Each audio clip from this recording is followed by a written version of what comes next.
The espresso machine had been acting up for 3 days straight, making this pathetic wheezing sound every time I tried to pull a shot.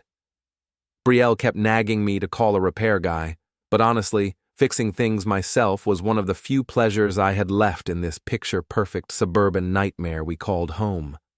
I'm Evan Mercer, 35 years old, IT security consultant by trade, and apparently the world's biggest fool by marriage. But we'll get to that part. The machine was wedged tight against the cabinet wall, so I had to pull out the coffee grinder and a bunch of other kitchen gadgets Brielle insisted we needed but never used. That's when I saw it. A small velvet box tucked way back in the corner, along with what looked like a folded piece of paper. My hands shook slightly as I reached for them. The box was expensive, the kind that comes from those fancy jewelry stores downtown. Inside was a men's watch, Cartier, probably worth more than my car payment. The note was written in Brielle's flowing handwriting. To my wildest nights, always. Thank you for making me feel alive again. All my love, BPS. Wear this and think of me. I stared at that note for what felt like an hour, but was probably only 30 seconds. The initial at the bottom wasn't E for Evan, it was P. Nothing says your wife is cheating, like finding a Cartier watch hidden behind the coffee grinder with a love note that isn't meant for you. I heard Brielle's car pull into the driveway. She was coming home from another one of her business dinners that seemed to happen 3 times a week lately. I carefully placed the watch and note on the kitchen counter, right next to the broken espresso machine, and waited. She walked in looking flushed and slightly disheveled, her marketing executive armor slightly askew. When she saw me standing there with the cabinet open and the contents spread across the counter, her face went pale. "Why are you going through my things?" she demanded, but her voice cracked on the last word. I didn't say anything, just stood there, letting the silence build like pressure in a steam engine.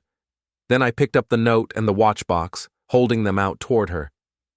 "You might want to call Porter and tell him he left his watch," I said, my voice surprisingly calm. Or should I? Before we dive deeper into this story, I have one small request. Please subscribe, drop a like, comment, and hit that hype button to boost this channel so more people can discover these incredible Reddit stories.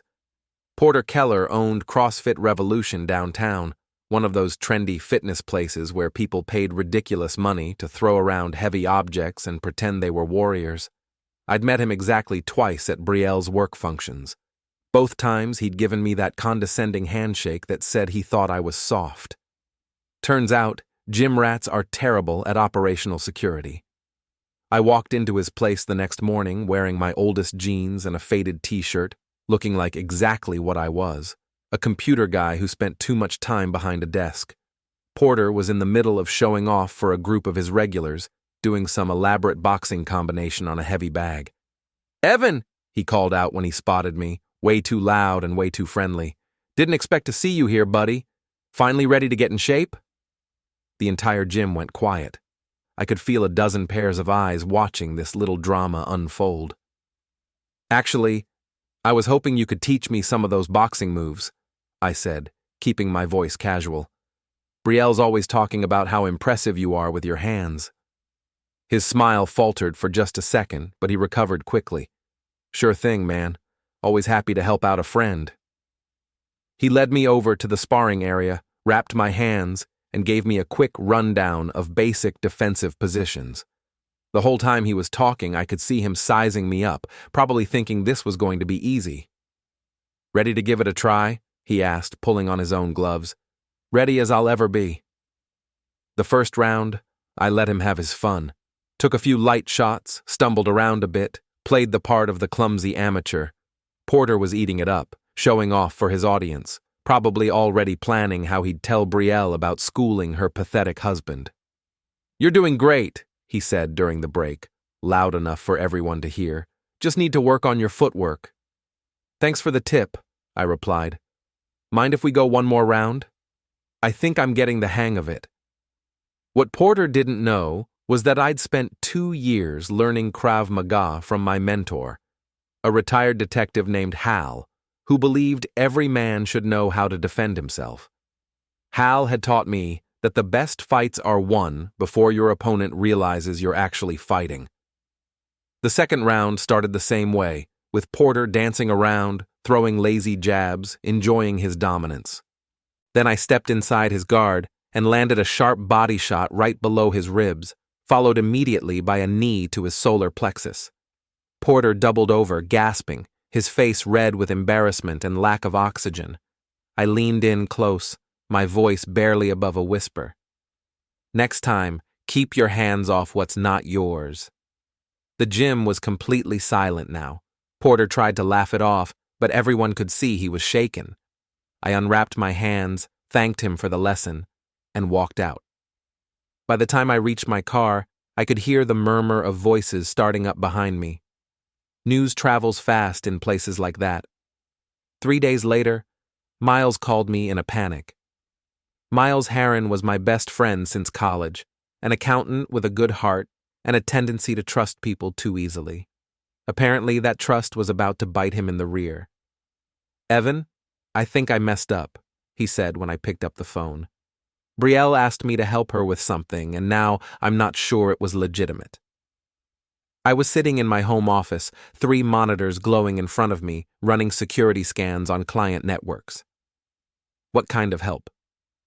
"She said you two were having problems and she was worried you might be hiding assets or something. Asked if I could look at some of your work files, just to make sure everything was on the up and up." My fingers stopped moving across the keyboard. "And did you?" "I tried, but your security is too good. I couldn't get past the first firewall, but Evan, the way she was talking, it didn't sound right. She kept pushing, saying it was urgent, that she needed to protect herself." "Miles, I need you to listen to me very carefully. Don't try to access my files again. Don't talk to Brielle about this conversation, and whatever you do, don't let her convince you to do anything else." "What's going on, man? You're scaring me." "Brielle's having an affair with Porter, the gym guy. She's trying to use you to gather evidence against me, probably for a divorce lawyer." The silence on the other end of the line stretched for nearly a minute. "I'm sorry, Evan. I had no idea. It's not your fault, but I need you to do something for me. If she contacts you again, play along. Act like you're still trying to help her. Record the conversations if you can." "Are you sure about this?" "Trust me. I know what I'm doing." That evening, I set up a digital honeypot, a fake folder full of financial documents that looked real but were actually completely fabricated. Then I loosened the security on my home computer just enough to make it seem like someone with basic skills might be able to break in. Sure enough, 2 days later, my monitoring software caught someone trying to access those files from Brielle's laptop. They managed to copy the fake documents and thought they'd deleted the access logs. They hadn't. I also installed a small recording app on my phone because I had a feeling Brielle was about to get desperate. The call came that Friday night. She was at Porter's place. I could hear his voice in the background, and she was trying to get Miles to hack into my company's client database. "I know it sounds bad," she was saying, "but Evan's been acting so strange lately. I think he might be embezzling money, and if I don't find proof, I could be implicated too. You're the only one I trust to help me." Miles, to his credit, played his part perfectly. "I don't know, Brielle. That seems like it could get us both in trouble. Please, Miles, I'm begging you.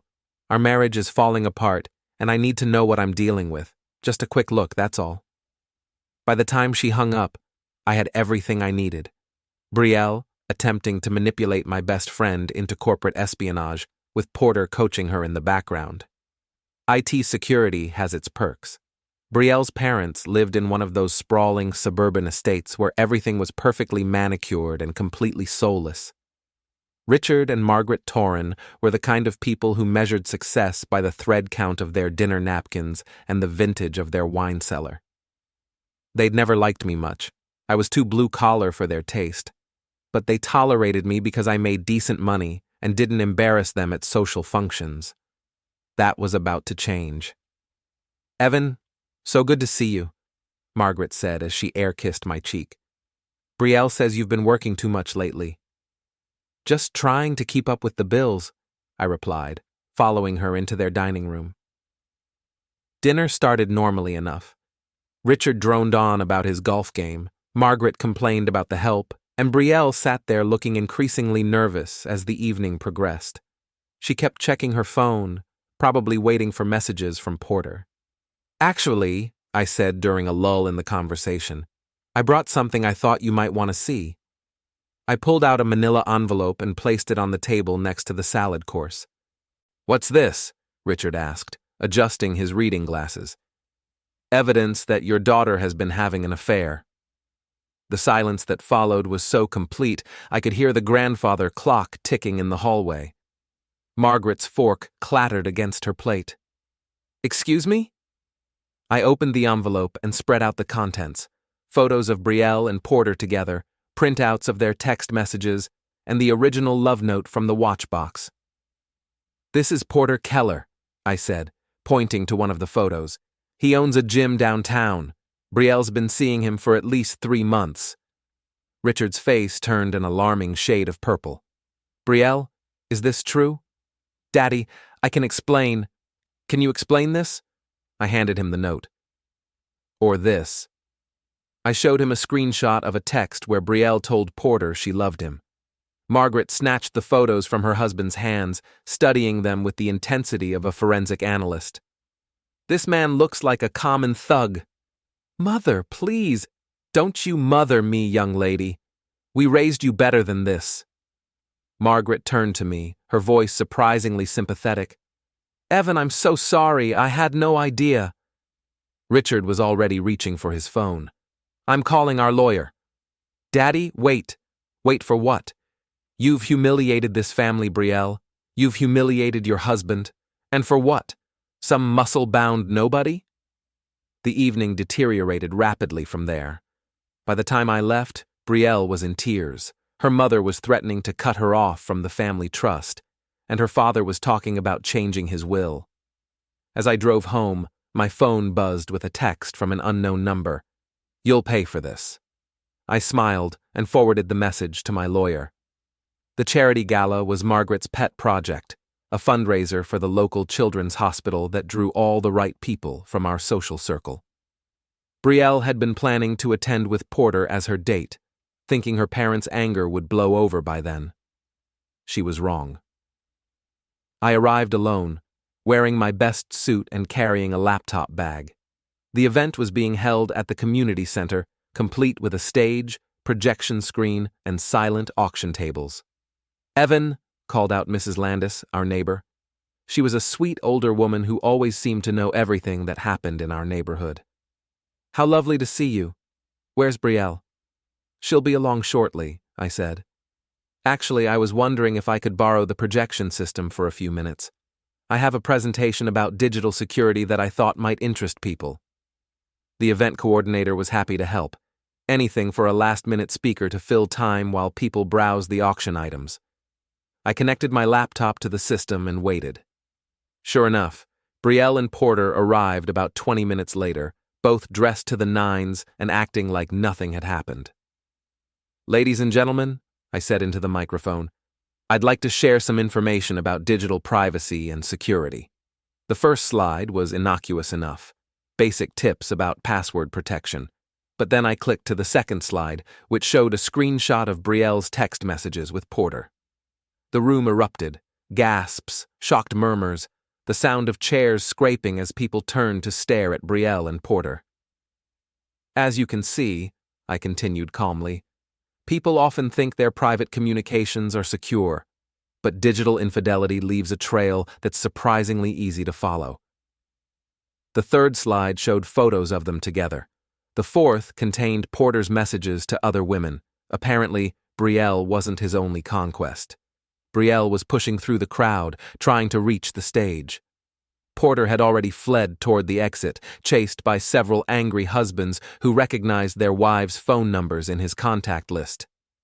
"You maniac!" Brielle screamed as she reached the front of the room. "You've ruined everything!"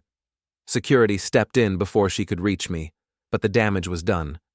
The entire social circle that she'd worked so hard to impress had just watched her humiliation in high definition. I packed up my laptop and walked out, leaving behind the chaos I'd created. The final piece of my revenge came together over the following week. While Brielle had been focused on her affair, I'd been quietly documenting everything, not just the infidelity, but also her attempts to manipulate Miles, her lies to her parents, and her increasingly erratic behavior. I'd also been working with my lawyer to protect my assets. The power of attorney documents I'd convinced Brielle to sign months earlier under the pretense of estate planning gave me the legal right to move our joint accounts into my name only. On a Tuesday morning, while she was presumably at Porter's place, I cleaned out our shared accounts, canceled her credit cards, and filed for divorce. Then I drove to Porter's house. His place was exactly what I'd expected. A flashy rental in a development that was trying too hard to look expensive. His precious muscle car was parked in the driveway, the same car he'd used to pick up Brielle for their secret dates. I'd brought a bag of sugar and a can of spray paint. The sugar went into his gas tank. The spray paint spelled out "cheater" across his hood in large red letters. I was just finishing the final R when Porter came running out of the house. "What the heck do you think you're doing?" he shouted. I turned to face him, completely calm. "Teaching you about consequences." He rushed at me, probably thinking he could intimidate me the same way he had at the gym, but this time, I was ready. I sidestepped his charge and slapped him hard across the face, the sound echoing off the garage door. "You ever come near my wife, my life, or my friends again?" I said, grabbing him by the shirt and pushing him against his ruined car. "You'll wish this was as bad as it gets." Several neighbors had come out to watch the confrontation. One of them was filming with their phone. By evening, the video would be all over social media. Porter's reputation, like his car, was totaled. I drove home to find Brielle waiting for me in our kitchen. She was holding the divorce papers I'd left on the counter, along with a $1 bill, my sarcastic gesture of what our marriage was worth. "You've destroyed my life," she said, her voice hollow. "No," I replied. "You destroyed your life. I just held up the mirror." As I walked past her toward the door, she lunged at me, screaming something about how I'd ruined everything. I caught her wrists, gently but firmly. "You built your world on lies, Brielle. I just showed everyone the foundation." I released her hands and walked out, leaving her standing in the ruins of the life she'd thrown away. Mrs. Landis was waiting by my car, a small smile on her face. "Nicely done," she said quietly. "I never liked that girl anyway. Too much like my sister. Always thought she was better than everyone else." That's when it hit me. "Your sister?" "Margaret Torrin, Brielle's mother. We haven't spoken in 20 years, but I've been watching that spoiled niece of mine make a mess of her life. Thought it was time someone called her on it." I stared at her, pieces clicking into place.